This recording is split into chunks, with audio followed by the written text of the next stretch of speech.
Assalamualaikum warahmatullahi wabarakatuh, dulur. Selamat datang di channel saya, Lek Cupang. Oke, kita melanjutkan video yang kemarin ya. Jadi ini mungkin langkah yang terakhir dan untuk mengatasi bagaimana agar kalian breeding ini sukses. Bukan berarti kalian mendapatkan keuntungan yang besar ataupun dengan hasil burak yang melimpah. Itu tergantung treatment yang kalian dapatkan, dan intinya itu tergantung dari pengalaman. Oke, jadi kalian kalau belum memiliki pengalaman atau bagi pemula ataupun yang masih mencoba untuk melakukan cara-cara breeding, nah dicoba aja cara-cara breeding yang lain ataupun cara-cara breeding yang kalian dapatkan dari mana, dari online ataupun dari peternak offline yang kalian jumpai. Ya, silakan dicoba. Tetapi yang di sini saya coba menjelaskan apa yang saya lakukan dan apa yang terjadi dari farm saya. Bagaimana penjelasannya? Cek videonya, oke? Oke, dulur. Ini adalah ikan yang kemarin ya. Nah, ini udah lumayan nih, udah full egg ya. Gimana caranya bang biar bisa cepat telurnya ini cepat ngisi? Nah, ketika kalian mau cepat mengisi telurnya, oke, ini air biasa ya, bleach it sama garam ya. Terus ini air biasa, kita pakai dikit-dikit aja. Oke,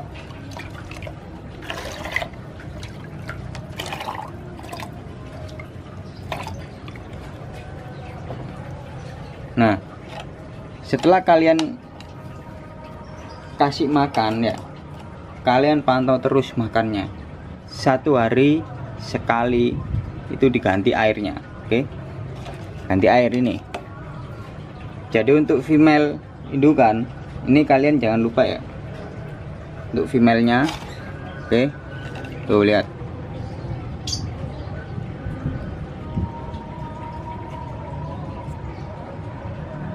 ya. Oke, kalian lihat ya, tuh indukan telurnya udah full banget. Ini tinggal meledos besok waktu di pijat. Nah, gimana caranya bisa seperti itu bang? Nah, ini juga ya, biar kalian lihat. Ini kemarin, ini sudah 4 hari saya treatmentnya.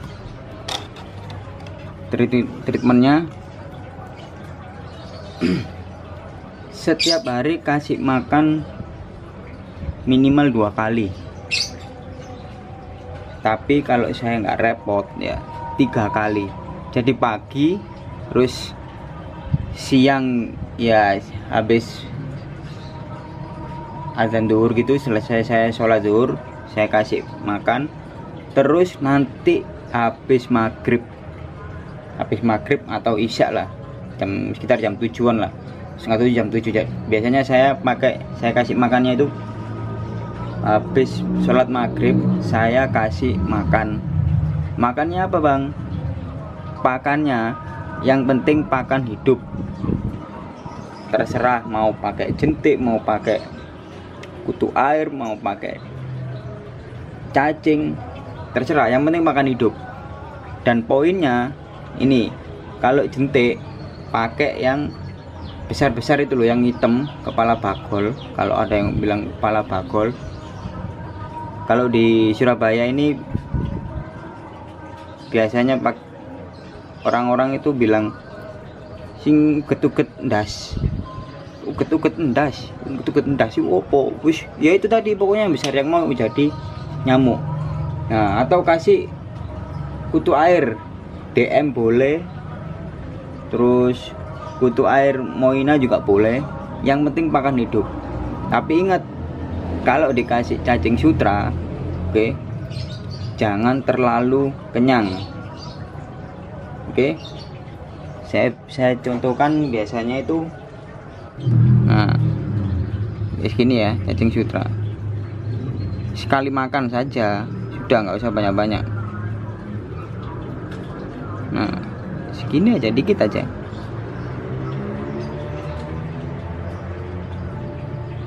Biasanya ini aja saya pakai 2 kali.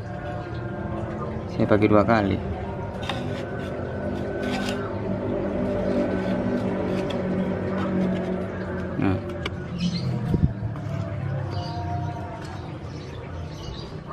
setelah kalian kasih makan sehari 3 kali tadi ya, misalkan sehari 3 kali, itu pada waktu kasih kalian makan yang terakhir itu, atau malam atau sore lah, itu langsung kalian pindahkan. Nah langsung ganti airnya yang baru. Oke, nah langsung ganti air yang baru. Kenapa diganti air yang baru, Bang? Nah biasanya ya, kebiasaan kalau ikan airnya diganti baru, pasti dia langsung buang kotoran. Besoknya lagi kalian lakukan hal serupa sampai 1 minggu. Kalau saya 1 minggu ya, karena ini baru 4 hari ya, ini baru 4 hari. Kalau kalian mau maksimal, oke, kalau kalian mau maksimal ya, menurut saya sih 1 minggu, 5 hari 6 hari lah. Ini kurang 2 hari lagi, atau hari ke-7-nya baru saya breed, saya pijakan. Oke. Nah ini untuk bahannya yang tadi. Siapkan wadahnya ini yang kemarin ya, yang tadi ya, siapkan. Terus daun pisang yang sudah dicuci bersih. Ini tadi kering ya, dicuci bersih. Saya udah banyak daun pisang yang kering ya, daun pisang yang kering yang sudah saya keringkan, terus saya dicuci bersih dulu, baru dimasukkan sini. Oke. Nah setelah itu kasih air. Oke.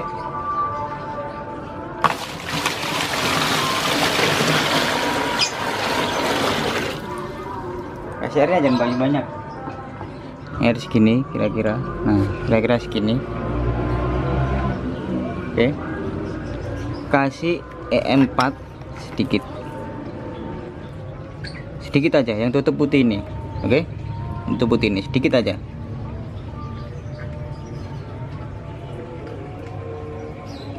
Oke, tutup putih ini kita masukkan.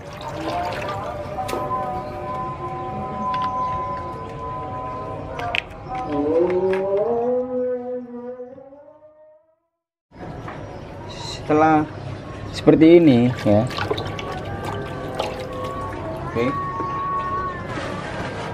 setelah seperti itu kita diamkan selama 1 hari. Nah ditutup ya. Setelah 1 hari kalian taruh wadah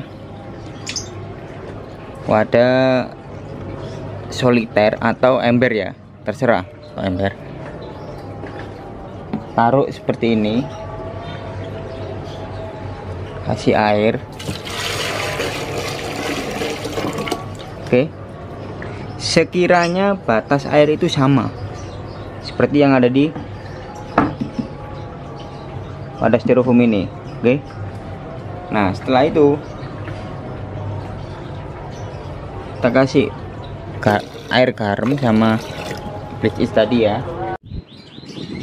Nah setelah dikasih air sama garam sama bleach is tadi ya dalamnya, lalu kita masukkan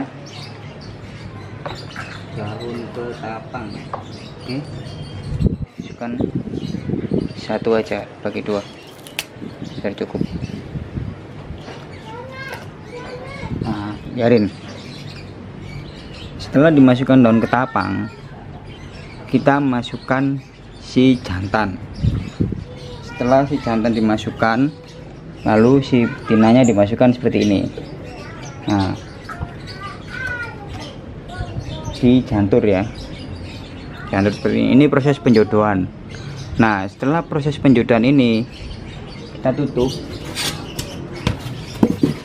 selama 1 hari. Nah, hari berikutnya baru kita lihat. Oke, kita masukkan betinanya, langsung dimasukkan, ambil betinanya di dalam, udah kita tutup. Kita tutup selama 2 hari ya, jangan dilihat selama 2 hari. Kalau menurut pengalaman saya 2 hari saya tidak lihat. Setelah 2 hari lusanya baru saya lihat. Nah, permasalahannya biasanya setelah dijodohkan si jantannya tidak membuat busa, tidak ada busanya ya, tidak ada busanya, berarti itu tandanya si jantan belum siap atau si betina belum siap juga bisa. Makanya ketika saya waktu penjodohan ini, kalau hari pertama saya jodohkan nggak bisa, bukan nggak bisa ya, nggak keluar busanya, saya masukkan betinanya, saya tutup. Besoknya hari kedua saya lihat. Biasanya kalau yang pertama ini yang dijodohkan pertama itu si jantan tidak mengeluarkan busa. Ketika si betina dilepas, digabung, dicampurkan sama si jantan, biasanya keesokan harinya ngeluarin busa. Nah, kalau udah seperti itu ya dilanjut aja, udah dilanjut. Tetapi misalnya ketika dijodohkan tidak mengeluarkan busa, si jantannya tidak mengeluarkan busa, masukkan saja si betina, tunggu keesokan harinya dilihat, kok si jantan tidak mengeluarkan busa, ya sudah angkat, berarti pejantan kalian jelek. Oke, ini masih jelek, bukan warnanya, bukan atau apanya, udah angkat aja. Percuma nyusahin kalian ngebreed. Nggak apa-apa, bisa kalau kalian bisa ya. Emang tergantung ya, ikan tergantung di tempat masing-masing breeder. Ikan-ikan yang lain itu berbeda-beda. Tapi kalau yang pernah saya coba berkali-kali ya, kalau udah nggak ada busanya, kalau nggak bisa ngeluarin busa, ya sudah, ganti aja jantan yang lain atau ganti pasangan lah, udah gitu aja, beres. Kalau mau dicoba ambil busanya pejantan lain atau apa, terserah kalian, nggak apa-apa, coba aja. Kalau saya sudah coba, percuma, itu busa akan dibongkar, diorak-arik gitu loh sama pejantannya, diorak-arik lagi, akhirnya hilang lagi. Saya udah beberapa kali nyoba seperti itu. Tapi kalau di ikan kalian ada yang seperti itu berhasil, ya monggo. Saya nggak menyarankan untuk menggunakan trik saya atau untuk mencegah trik yang lain. Saya nggak masalah, cuman pengalaman saya seperti itu. Daripada kalian banyak tanya terus pusing ngatur ini itu bagaimana caranya, udah ganti aja. Kalau udah dijodohkan nggak berbusa, disatuin juga nggak berbusa, ya udah ganti. Kalau sepengalaman saya seperti itu. Oke. Nah, itu tadi ya dulur ya, tips dari saya untuk yang terakhir nih ya, yang terakhir. Setelah kalian sudah lakukan itu semua, lalu tugas kalian berikutnya adalah menjaga agar si telur itu aman dari pejantan. Nah, setelah proses yang terakhir itu tadi ditutup. Udah, kalian lihat 2 hari.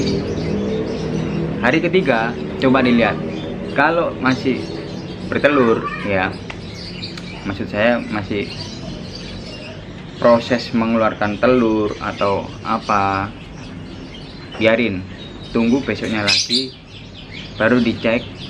Ketika si jantan dan si betina ini udah berjauhan, nah terus dilihat si betina ini udah, perutnya ini udah kempes, dia angkatlah pakai tangan, diangkat pakai tangan, diambil pelan-pelan ya, dilihat telurnya sudah pada keluar semua atau perutnya udah kosong, berarti itu udah selesai bertelur, angkat aja.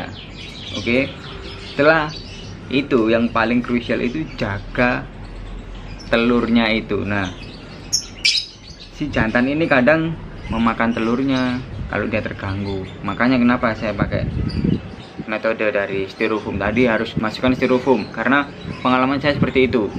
Berulang kali saya teknik apapun ditutup pakai apa, intinya itu dia itu harus tenang ya, nggak mau berisik, terus nggak mau ada guncangan yang terlalu parah. Intinya itu ada kebisingan, udah kebisingan aja lah. Tapi kalau udah dalam styrofoam itu ya alhamdulillah punya saya banyak yang selamat. Nah, dari penjelasan saya tadi ya, emang saya tidak menjelaskan untuk ikannya, oke, karena itu privasi. Dan kalau buat saya nunjukin cara breeding dengan ikan, juniper dengan apapun itu ya tergantung breedernya masing-masing. Dan buat saya nih ya, kalau saya jarang nunjukin cara breeding ikannya ini sampai begini, ini sampai begitu, ini sampai begitu, karena takutnya apa, dikira settingan. Nah, makanya dari itu kalian coba aja teknik yang saya jelaskan. Untuk cara-cara dari breeder lain ya monggo silakan dipakai, saya nggak menyalahkan, cuman ini adalah pengalaman saya yang saya sharing buat kalian. Oke, segitu aja. Jangan lupa like dan komen di kolom komentar di bawah. Bila perlu subscribe juga agar kalian mendapatkan video-video terbaru dari pengalaman-pengalaman saya yang saya lakukan selama ini. Dan terima kasih telah menonton video saya. Wassalamualaikum warahmatullahi wabarakatuh.